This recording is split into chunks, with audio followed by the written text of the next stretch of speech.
Constructing rational equations. Let's say we have a problem like this. If a rational equation has a scale factor of 2, vertical asymptotes at x is equal to -3, and x is equal to 4, and x-intercepts at 7, 0 and -8, 0, write the equation of this function. So before we get started, let's first list off what we have. So here we have a scale factor, SF, for short, of 2. We have vertical asymptotes at x is equal to -3 and x is equal to 4.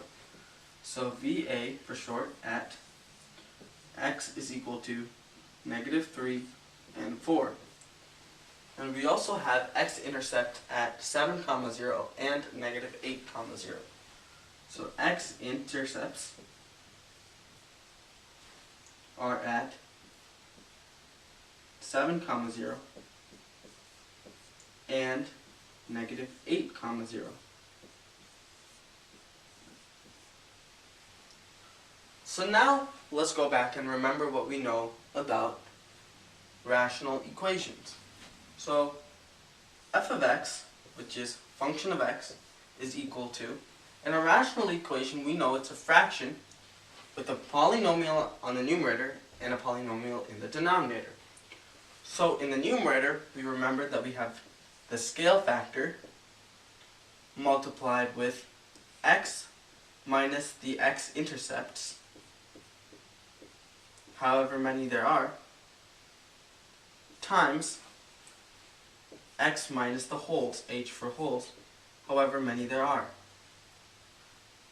In the denominator, we remember that we have x minus the vertical asymptotes, however many there are, times x minus the wholes, however many there are.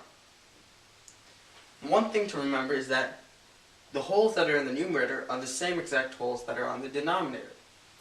Now at the end of the equation, we have the horizontal asymptote added on. So HA for short. So now, let's construct our rational equation by plugging in all the numbers that we have into this equation.